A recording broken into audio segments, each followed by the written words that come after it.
Breaking new আসসালামু আলাইকুম, আশা করি আপনারা ভালো আছেন। আমিও ভালো আছি। আমি আপনাদের সামনে আসছি MD Sohel Rana comedy man. আপনাদেরকে দেখাচ্ছি আজ দেশের অবস্থা ভয়াবহ। আজ বিড়ি না খাওয়ার কারণে যুবক পোলাপান রাস্তাঘাটে বাড়ি ঘরে ওদের বেহুশ। তাদের এখন হুঁশ নাই। এখন তারা বিড়ির দাম অতিরিক্ত বাড়ার কারণে তারা এখন বিড়ি না খাওয়ার কারণে তারা এখন অসুস্থ হয়ে শুয়ে আছে আমাদের এইদিকে। তো চলে যাই আমরা তাদের কাছে বা তাদের অবস্থা দেখানোর জন্য। তো ক্যামেরাম্যান চলো যাই।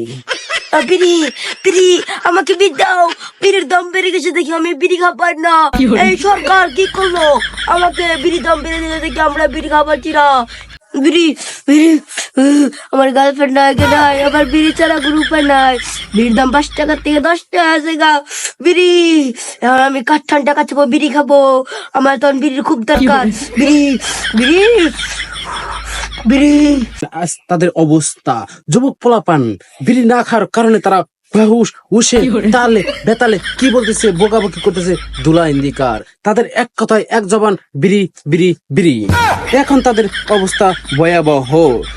আসলে কি বলবো, দেশের সরকার তো এখন অনেক অনেক যুবক ছেলেদের সাথে দুর্নীতি চলতেছে বা দুর্নীতি করতেছে। কারণ 5 টাকার বিড়ি এখন 8 টাকা, 8 টাকার বিড়ি এখন 14 টাকা, 14 টাকা এবং 2 টাকার বিড়ি বিড়ি বিড়ি এখন হয়েছে 5 টাকা।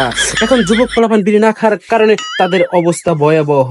তো কি বলবো না বলবো, এই হলো দেশের অবস্থা।